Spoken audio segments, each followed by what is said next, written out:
to make happy with this mind, always to keep compassionate, loving mind. That is the cultivate the wealth of virtue, really. So when you cultivate this wealth of virtue, we call it positive karmas. When you're being nice to others being nice to you back. That is the law of karma, in fact.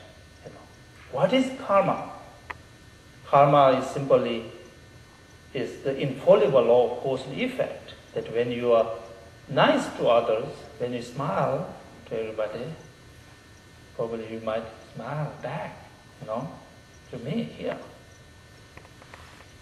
If I really, upset and say something bad to you, and I get the same response back. So that is a simple understanding of karma. Again, what goes around comes around. So in Buddhist teachings, really, the understanding of karma and respecting to the law of cause and effect is also very fundamental teachings. That is the basis of why Buddha recommends his followers to become nun and monk even, so that you can fully, abstain from any negativity. So understanding of karma, law of cause and effect, and how to abstain from any negative actions is also very basic teachings and basic Buddhist disciplines, as you say, ethical disciplines. It's based on some kind of profound understanding of karma. You are accumulating good karma and trying to be nice to others. It's not something that is politically sound right, or you make yourself look good, but rather this all, in Buddhist practice, it said it should come from within. That is, you have sincere understanding of the law of cause and effect.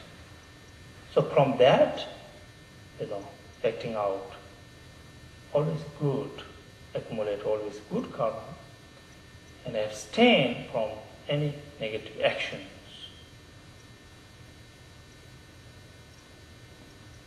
So this understanding of karma, the infallible law of cause and effect, and respecting to it, taking into account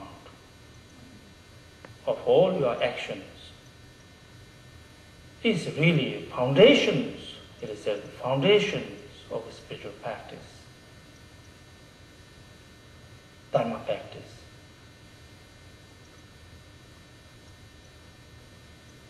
So therefore, in Buddhist practice,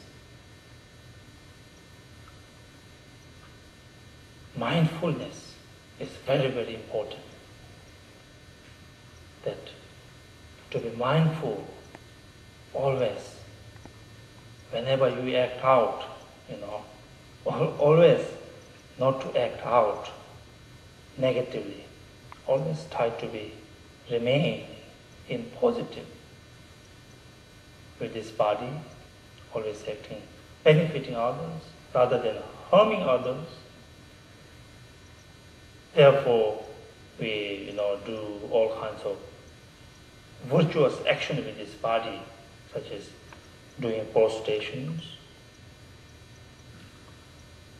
and sitting in a meditation postures, as well as with his speech, using good speech as chanting prayer, reciting mantras, always trying to say something that creates harmony rather than conflict. Try to keep minds always positive, compassionate, then hatred and other afflictive emotions. So Buddha recommended his followers again and again to be mindful all the time. That is really, the practice of, Buddha Dharma that Buddha taught for the lay people, beginners, as well as all advanced practitioners. Always to be mindful. Always take into account of all one's actions.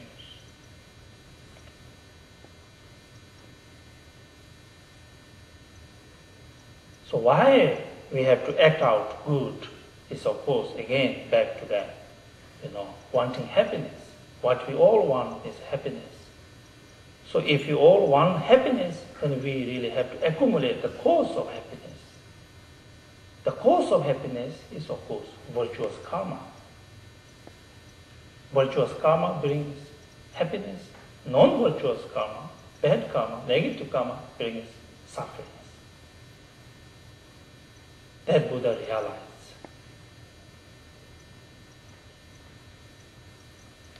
And in order to,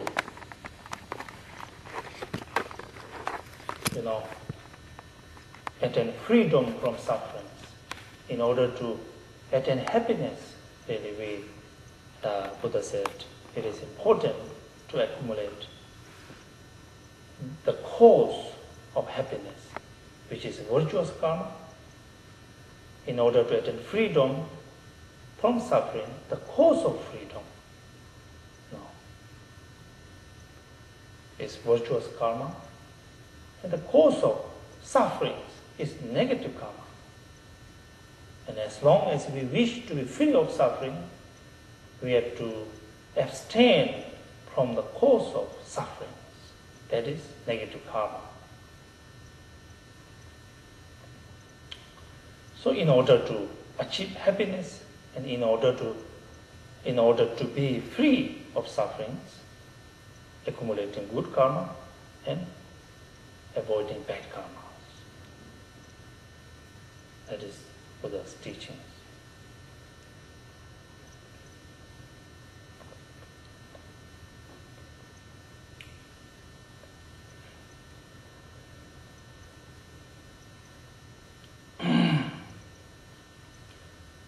Now the third line, see, train your mind.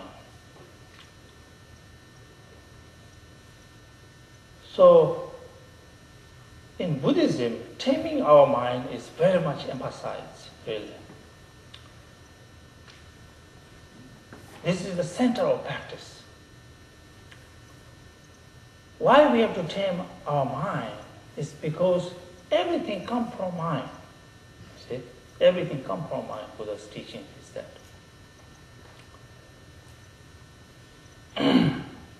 For instance, today we're all here. Why happen to be here for you, for instance? You first may have a thought, when you saw some kind of advertisement or something, somebody coming here going to explain Buddhist teachings, and you had a thought, oh, I'll go there. So based on that thought, so of course you are so busy, you have a lot of things to do, as we always do. But you made arrangements, and with that thought, you happen to be here, really. Likewise, happiness and sufferings all come from our thought.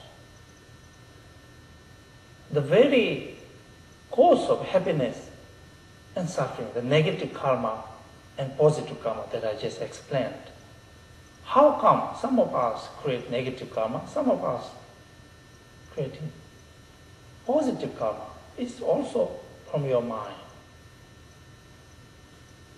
If you are in a very happy mood, a very peaceful mind, and you naturally create this positive karma. If you are very much upset,